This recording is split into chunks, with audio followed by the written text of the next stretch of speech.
Good morning students. चला तर आज आपण बघूया लेसन नंबर 9 जनाई.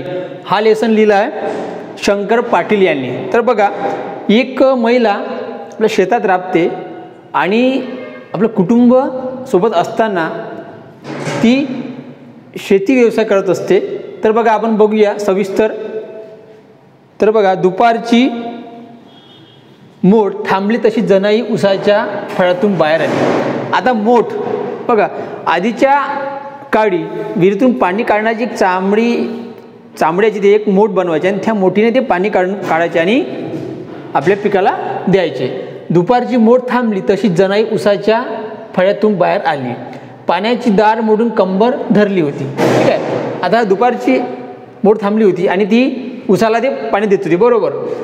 पाल्यानं कापलेलं अंग सारं भगभगत होतं. आता ती जी महिला होती, ती जी बाई होती, काय होती, तिच्या शेतातल्या उसाला पाणी देत होती आणि ती उसातून चालत असताना तिच्या हातापायाला जखमा झाल्या. बरोबर. तिला रक्त लागलं होतं. तर बघा, अंग सारं भगभगत होतं. केव्हा घरात जाऊन पडीन असं तिला झालं होतं. पण थेट वस्तीवर न जाता वाट वाकडी करून ती शेंगाच्या वावरात शिरली. आज सोमवार. तर बघा, तिथे बाजूलाच एक शेत होतं शेंग्याचं. बरोबर आहे. 2 वेल उपटून घ्यावेत, पोरंही 4 शेंग खातील आणि आपलाही पोटाला जरा आधार होईल. मग ती घरी न जाता ती बाजूला एक शेंग्याचं शेत होतं, त्या शेतात गेली. तिथल्या शेंगा तोडल्या, तिने पण खाल्ल्या आणि आपल्या मुलांना पण घेऊन जावं असं तिला वाटलं. जरा आधार येईल आपल्या पोटाला असं म्हणून लगनलग ती शेंगाच्या वावरात आली आणि भुल्यागत बघत उभी राहिली. मग ती त्या शेतात आली आणि ती तिथेच रमली, भुल्यागत झाली. तर बघा,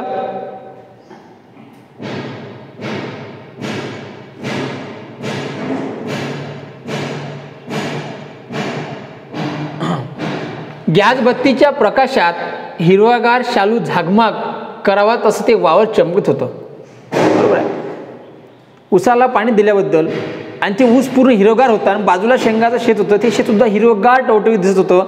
चारही बाजूला वातावरण हिरवगार दिसत होतं आणि गॅस बत्तीच्या प्रकाशात हिरवगार शालू झगमग करावा तसं ते वावर चमकत होतं. वर ऊन असलं तरी खाली गार वाटत होतं. भलाही वर ऊन होती पण खाली काय होतं, थंडगार वातावरण होतं. शेंगांना आलेली पिवळी फुलं वेलबुट्टीगत दिसत होती. शेंगांना फुलं आली होती आणि ते वेलबुट्टीगत. आता पाण्याची दारे मोडणे म्हणजे काय, पाण्याचा प्रवाह बदलला. बरोबर. पाण्याचा प्रवाह ते बदलत होती. ठीक आहे. त्यानंतर बघा, वर ऊन असलं तरी खाली गार वाटत होतं. शेंगांना आलेली पिवळी फुलं वेलबुट्टीगत दिसत होती. हिरव्या पिवळ्या रेशमी धाग्यांचा एक रुमालच खाली विणला होता. जेव्हा त्या शेतात गेली, शेंगाच्या शेतात गेली, तेव्हा ते शेत पूर्ण पिवळं सट दिसत होतं. असं काही कुठतरी चादर वगैरे त्याच्यावरती पांघरली गेली असं तर दिसत होतं. हिरवागार पिवळ्या रेशमी धाग्याचा एक रुमालच खाली विणला होता. म्हणजे रुमालच एक विणला होता, त्याला असं म्हणायचं होतं. रात्रंदिवस घाम गाडून आपल्या हाताने काढलेल्या त्या कशिंद्याकडे बघत जनाई थोड्या वेळ उभी राहिली. रात्रंदिवस ती आपल्या शेतामध्ये कष्ट करायची, घाम गाडायची, काम करायची, उसाला पाणी द्यायची. आणि ते बघा नंतर काय होते, रात्रंदिवस घाम गाडून आपल्या हाताने काढलेल्या त्या कशिंद्याकडे बघत जनाई थोड्या वेळ उभी राहिली. तर बघा, भुईमुगाची जमीन पसरली वेल होती त्या शेतामध्ये. कशाची? भुईमुगाची जमिनीवर वेल होती एक. तर बघा, भर दुपारची वेळ आणि रो भर दुपारची आणि रो करून आवाज कानावर येऊ लागला. आता ती आपल्या शेतामध्ये पाणी देत होती. तिच्या शेतामध्ये भुईमुंग होता, ऊस होता, बाजूच्या शेतामध्ये शेंगाचं शेत होतं. बरोबर आहे. अशा वेगळ्या प्रकारचं ते पीक घ्यायची जनाई. तर बघा, मग अचानक रो असा आवाज आला. तिच्या कानावर आवाज येऊ लागला, अगं बाई, विमान. ते काम करत असताना शेतामध्ये तिला असा रो आवाज आला आणि ती काय म्हणते, अगं बाई, विमान. म्हणून तिने वर बघितलं, पण वर काहीच नव्हतं, नुसतं कोरडं आभार पसरलं होतं. तिला असं, जेव्हा ती शेतामध्ये होती आणि रो असा आवाज आला, तिला वाटलं की आता विमान आलं. ती आकाशाकडे बघते तर आकाशात अजिबात विमान नव्हतं. तर बघा, निळभोर आभाळ. काय होतं? निळभोर आभाळ होतं. चिटपाखरू सुद्धा नव्हतं. आभाळ काळकुट्ट झालं होतं आणि एक पाखरू सुद्धा तू बनवतं. चिटपाखरू सुद्धा नव्हतं आणि रो असा आवाज तेवढा कानावर येत होता. तिथे कुठंच प्राणी नव्हता, पक्षी नव्हता आणि असा कानावर रो रो आवाज येत होता. एखादा पक्षीसुद्धा नव्हता तिथे. कुठून आवाज येतो हे कळेना आणि झेंडू फुटल्यातच झाला. कुठून आवाज येतो हे तिला कळत नव्हतं. अचानक झेंडू फुटला, अचानक आभाळ गडगडलं असं तिला जाणीव झाली. कुठून आवाज येतो हे कळेना आणि झेंडू फुटल्यागत झाला. उभं राहायला नको म्हणून गडबडीनं वेल उपटायला खाली वाकली. तिला उभं राहायला जागा नव्हती म्हणून तिने पटपट काय केलं, ते वेल उपटायला सुरुवात केली आणि विमान समोरून अंगावर आल्याचा भास झाला. तिला असं वाटलं आता आपल्या अंगावरून विमान येत आहे. तिला असा भास झाला तर समोरच्या 4 काकरीचे वेल उलते फालते होत होते. जेव्हा ते तिला असं वाटलं की विमान आपल्या अंगावरून चाललं आहे, ते तिथला ते भुईमुंगाचं जे झाड होतं, जे वेल होती त्याची हलली. भुईमुंगाच्या आऱ्यावर उचलत होत्या आणि पायाखालची जमीन हादरं देत होती. पण इतकं ते आवाज होता, रो रो आवाज होता की त्या आवाजाच्या कर्कशाने ते झाड हलत होते, ते वेल हलत होती आणि जमीनसुद्धा आदरे देत होती आणि पायाखालची जमीन हादरा देत होती अशी म्हणताय. बघा मग काय होते, रो रो रो असा आवाज जवळ येत होता आणि डोळ्यांनी बघितलं तर काळ्या ठिपक्यांची एक 4 वाव तुरी अंगावरून धावून येत होती. तर बघा काय होतं, ते विमान नव्हतं. काय होतं, डोळ्यांनी बघितलं तर काळ्या ठिपक्यांची एक 4 वाव तुरी अंगावर धावून येत होती. वाव म्हणजे हाताने मोजण्याचे माप, बरोबर आहे असं. तर बघा अगं बाई साप म्हणून जनाई झटक्याने मागे फिरली. तिला वाटलं आता साप आला. अगं बाई साप म्हणून जनाई झटक्याने मागे फिरली आणि जमिनीला पाय न टेकता वारा सुटावं तशी पळत सुटली. मागे न बघता थेट वस्तीवर येऊन धडकली. तिला वाटले आता साप आपल्या अंगावर येत आहे म्हणून ते मागे न ओढून बघता घराच्या रस्त्यानं पळत सुटली. मागे न बघता थेट वस्तीवर येऊन धडकली. थांब दणानून गेलं होतं. तिच्या जीवात जीव नव्हता, पोटात घाबरा.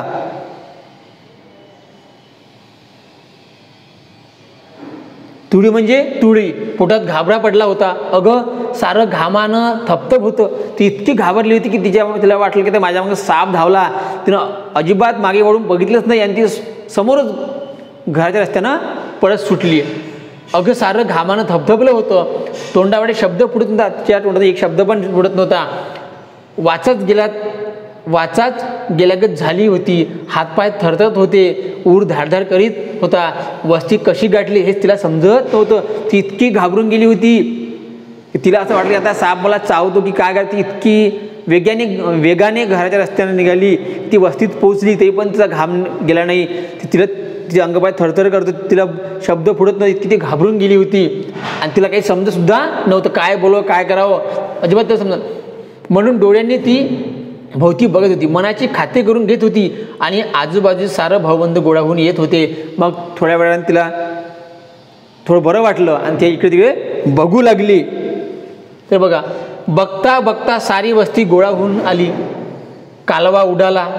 काय झालं आहे म्हणून पोरं पदराला धरून विचारू लागली. काय झालं आईला म्हणून पोरं तिच्या पदराला धरून विचारू लागली. कारण त्याची आई जनाई खूप घाबरली होती. तिला असं वाटलं की माझ्या मागे साप वगैरे लागला. अशा पद्धतीने ते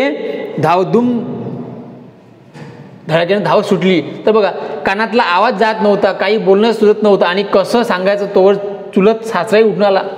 तिला काय सांगावं अजिबात कळत नव्हतं. कारण ती इतकी सुसाट्याने घरी परत आली होती की ती छाती धडधड करते. तिला घाम फुटला होता. कोणासोबत तिला बोलावंसं वाटत नव्हतं. पण अचानक तिचं पाऊल तिच्या मुलांनी विचारलं आई तुला काय झालं. तिथे तिचे सासरे चुलत सासरे ते सुद्धा आले होते. इतर मंडळीसुद्धा गावात लोक तिला बघायला आले होते काय झालं म्हणून. तेव्हा हळूहळू ते शुद्धीवर आली, भानावर आली आणि तेव्हा तिला काय सांगावं अजिबात कळत नव्हतं. तर बघा काही बोलणंच सुधरत नव्हतं आणि कसं सांगायचं तोवर चुलत सासराही उठून आला आणि विचारू लागला काय झालं जना, उन्हाची अशी आडत पडत का आलीस. ते सासरा म्हणतो जना तुला काय झालं, तो अशी का उन्हामध्ये अशी का पडत सुटली, तो का बरं तू पडत आली घरी. तर बघा धाप लागलेला ऊर तिला धड बोलू देत नव्हता. ती इतकी घाबरली होती, ती छाती इतकी भरून आली होती की तिला बोलणं फुटत नव्हतं. धाप लागलेला ऊर तिला धड बोलू देत नव्हता. घडला प्रसंग कसा बसा तिनं वर्णन केला आणि लोकांच्या तोंडाकडे बघत ती गप्पच बसून राहिली. तिने जो तिच्यासमोर प्रसंग घडला की मला साप दिसला, माझ्या मागे साप धावला, मी मागे वळून पाहिलं नाही, मला खूप भीती वाटली, मी घरी आली, मला असं वाटलं की मला साप चावते की काय करते, ह्या भीतीने ती अशी घरी पळत आली आणि तिने सगळा जो प्रकार घडला होता तिने आपल्या सासऱ्याला सांगून टाकलं. आणि बघा नंतर काय होते.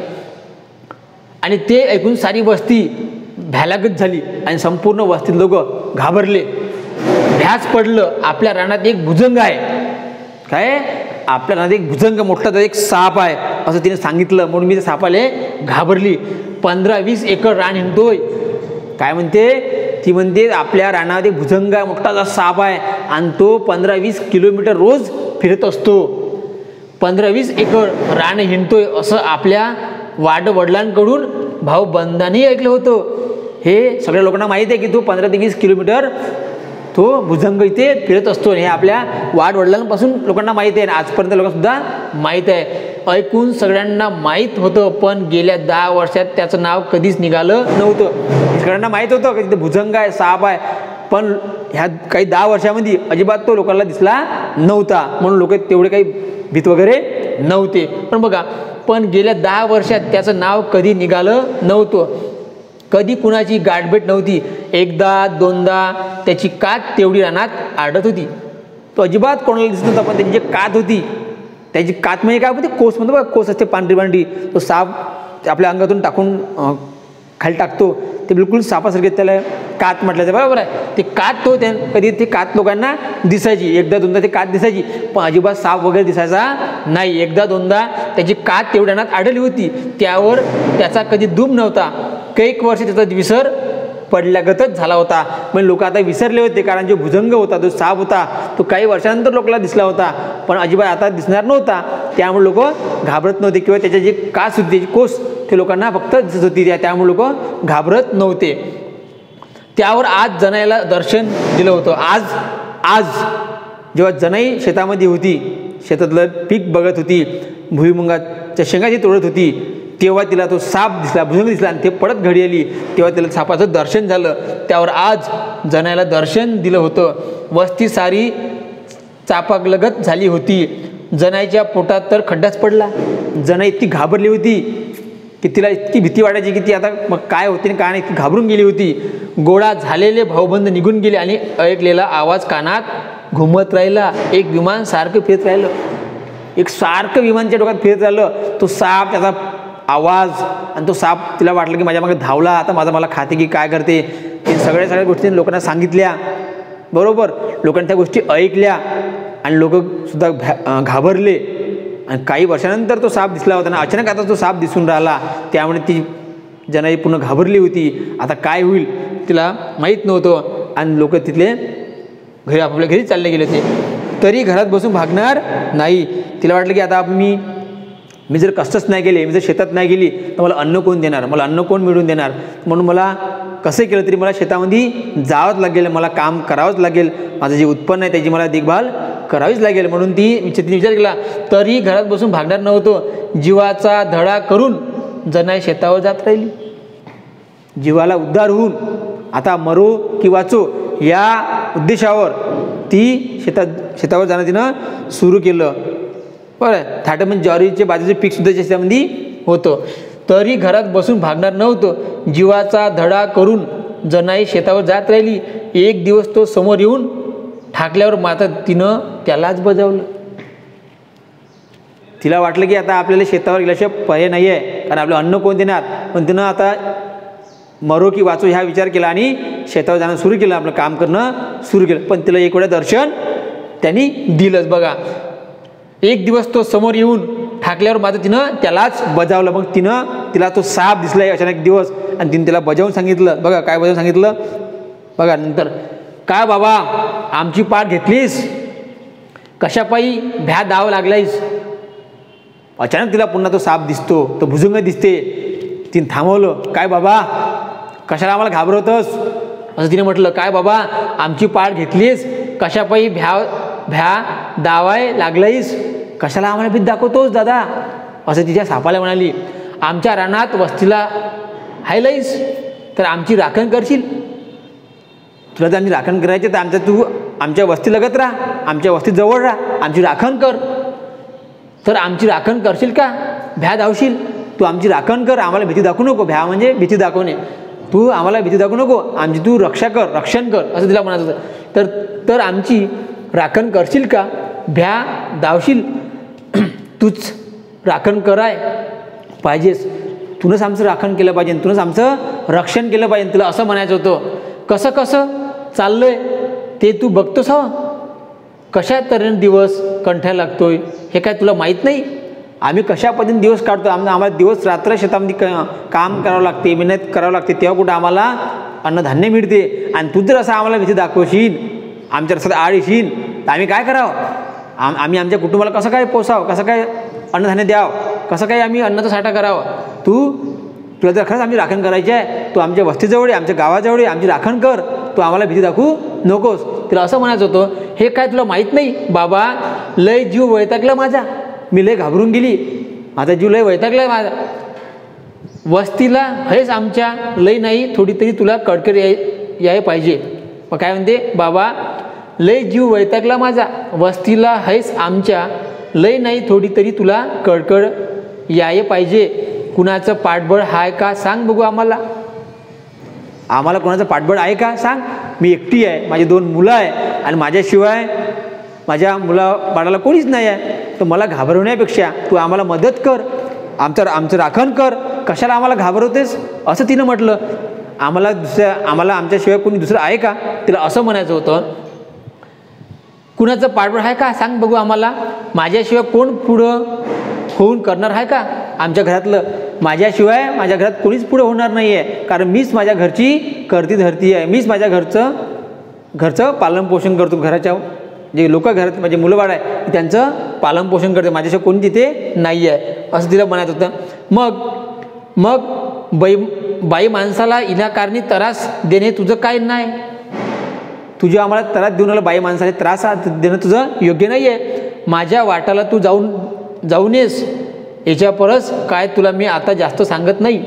ती म्हणाली की माझ्याशिवाय माझ्या कुटुंबात काम करणारं कोणी नाही आहे, माझी 2 लहान लहान छोटी मुलं आहे, त्याचं मला पालनपोषण करायचं आहे. तू असा माझ्या मध्यात आडवा येऊ नको, तू तुझं काम कर, तुला खरंच राखण करायची आहे. तू आमच्या गावाजवळ ये, तू आमच्या गावाची राखण कर, कारण माझ्याशिवाय माझ्या कुटुंबाला दुसरा सहारा नाही आहे, आणि असं बाई माणसाला भीती दाखवणं हे योग्य नाही आहे, असं तिनं त्या सापाला म्हटलं. तर बघा काय होते.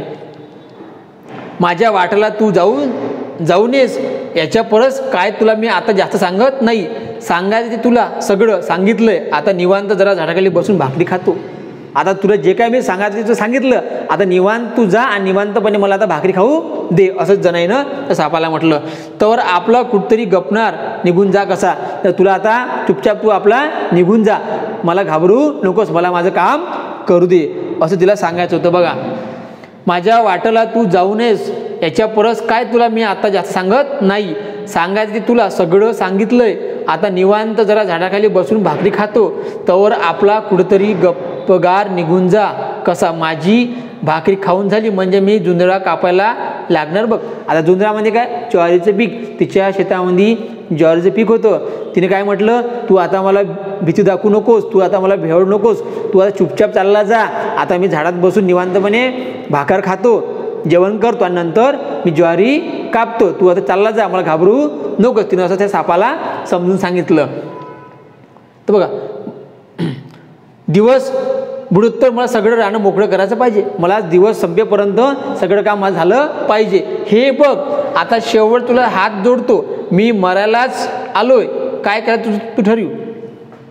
काय म्हणते बघा, हे बघ, आता शेवटचं तुला हात जोडतो, मी मारायलाच आलोय, काय करायचं तुझं तू ठरव. खाऊ मी भाकर आता, काय म्हणाली, मी आता शेवटला ठरवलं मरायचं, एक तर मरीन नाही तर मग काम करीन. तू इथून चालला जा, मला सुखानं 2 घास खाऊ दे, मला काम करू दे, मला दिवसभर मला काम करायचं आहे, आणि तू आपलं चालला जा, असं तिने सांगून.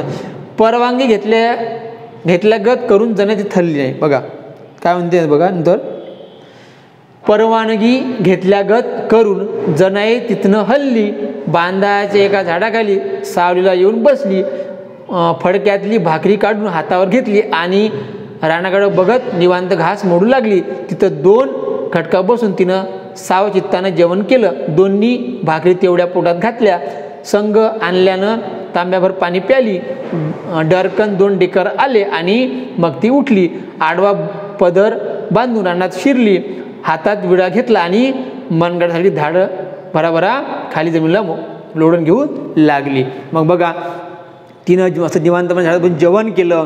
सापाला सांगितलं की बाबा आता तुम्हाला घाबरू नकोस, तू निवांतपणे चालला जा, आता मी मेली तरी बरं आहे आणि जिवंत राहिले तरी बरी, मला आता कुठल्याच पद्धतीची भीती नाही, कारण माझ्या कुटुंबाचं पालनपोषण करणं हे माझं कर्तव्य आहे आणि मला दिवसभर माझ्या शेतामध्ये मला ज्वारी कापायची आहे आणि तू चालला जा.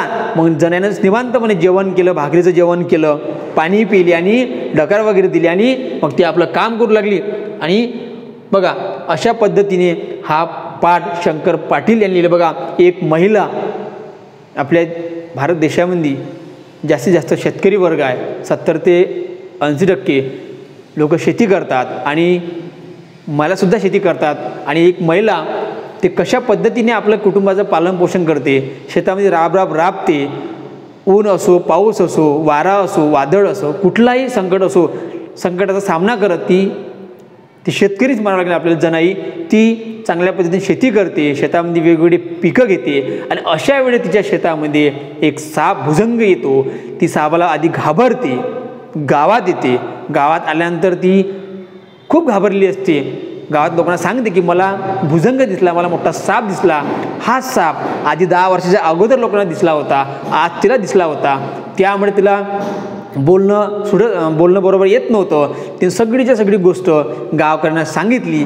तेव्हा तिने ठरवलं की आता आपण जिवंत राहिलं तरी बरं, मेलं तरी बरं, आपल्याला शेतामध्ये जावंच लागेल, आपल्याला काम करावेच लागेल, आपण जर काम नाही केलं तर आपला परिवार उपाशी मरेल. मग ती शेतात गेली आणि तिला पुन्हा तो भुजंग, तो साप तिला पुन्हा दिसला. तिने त्या सापाले समजावून सांगितलं, बाबा रे तू मला असा आडवा येऊ नकोस, तू तुझं काम कर, तिथून चालला जा आणि तुला खरंच रक्षण करायचं आहे, तू काय कर, वस्तीजवळ ये, गावात लोकांची मदत कर, त्यांची राखण कर, मला आडवा येऊ नकोस, तू चुपचाप निवांतपणे चालला जा, मला आता जेवण करू दे. मग ती झाडात बसली जनाई, तिने छान जेवण केलं, पाणी पिली, डकार दिला आणि नंतर तिने आपली ज्वारीचं पीक कापण्याला सुरुवात केली. तर बघा अशा प्रकारचा हा लेसन शंकर पाटील यांनी लिहिला. एक शेतकरी कसा आपला कष्ट करतो, शेतामध्ये घाम गाळतो, याचं उदाहरण जनाईच्या रूपामध्ये शंकर पाटीलने दिलं. तर अशा पद्धतीचा हा लेसन होता. हा लेसन तुम्ही वाचून घ्या आणि याचा जो स्वाध्याय हा बघा, स्वाध्याय शब्दार्थ आधी बघून घ्या. पाण्याची दारे मोडणे म्हणजे पाटाचा प्रवाह बदलणे, झेंडू फुटणे म्हणजे भीतीपोटी तोंडाला फेस येणे, आरी म्हणजे भुईमुगाची जमिनीवर पसरलेली वेल, वाव म्हणजे हाताने मोजण्याचे माप, आणि तुडी म्हणजे तुळी, दुम म्हणजे पत्ता, ह्याच्या परस म्हणजे ह्यापेक्षा, सावचित्तानं म्हणजे शांतपणे, धाट म्हणजे ज्वारी बाजरीचे कणीस कापून राहिलेला भाग. स्वाध्याय बघा, एका वाक्यात उत्तरे लिहा. जनाई उसाच्या फळात कोणते काम करत होती? ठीक आहे, याचं उत्तर तुम्हाला लिहायचं आहे. शेंगाच्या वाळूतून जाताना आलेला आवाज ऐकून जनाला काय वाटले? नंतर तिसरा प्रश्न, जनाई का घाबरत गेली? चौथा प्रश्न, जनाला शेतात का जावे लागणार होते? ठीक आहे. प्रश्न 2, खालील वाक्य प्रचारांचा वाक्यात उपयोग करा. रात्रंदिवस घाम गाळणे, धाबे दणाणणे, पोटात घाबरा पडणे, पायाखाली जमीन हादरणे, याचा तुम्हाला वाक्यात उपयोग करायचा आहे. प्रश्न 3 बघा, पाठात आलेल्या गोष्टीचे लेखकाने विशिष्ट शब्दात वर्णन केले आहे, त्यांच्या जोड्या जुळवा. अगड बगड, शेंगाचे वावर, शेंगांना आलेली पिवळी फुले, साप, जेवण करून पोट भरले, झाडं, धाटं. इकडे बघा, बगड, काळ्या टिपक्यांची 4 वाव, तुळी, हिरवगार शालू, हिरव्या पिवळ्या रेशमी धाग्यांचा रुमाल, मनगटासारखी धाटं, डरकन 2 ढेकर आले. व्यवस्थितपणे लेसन वाचायचा आणि स्वाध्याय सॉल्व करायचा. प्रश्न 4 बघा, तुमच्या निरीक्षणावरून खालील गोष्टी वर्णन करा. पावसाळ्यात आकाशात जमलेले ढग, नंतर पाऊस उघडल्यानंतर तारेवर ओढीने बसलेले पक्षी, फुलांच्या शेतातील फुललेली फुलझाडे, गुरुजींनी फळ्यावर सुंदर अक्षर दिलेल्या ओळी. ठीक आहे. प्रश्न 5 बघा, तुम्हाला आवडलेल्या पाठातील 2 ओळी लिहा. तुम्हाला पाठातल्या 2 ओळी लिहायच्या आवडलेल्या तुमच्या मताने. ठीक आहे. अशा पद्धतीचा बघा, अशा पद्धतीचा हा स्वाध्याय होता. हा स्वाध्याय सोडून घ्या आणि काही प्रॉब्लेम राहिला तुम्हाला विचारा. ठीक आहे. आज आपण लेसन नंबर 9 जनाई हा लेसन शिकलो. ठीक आहे. Thank you very much.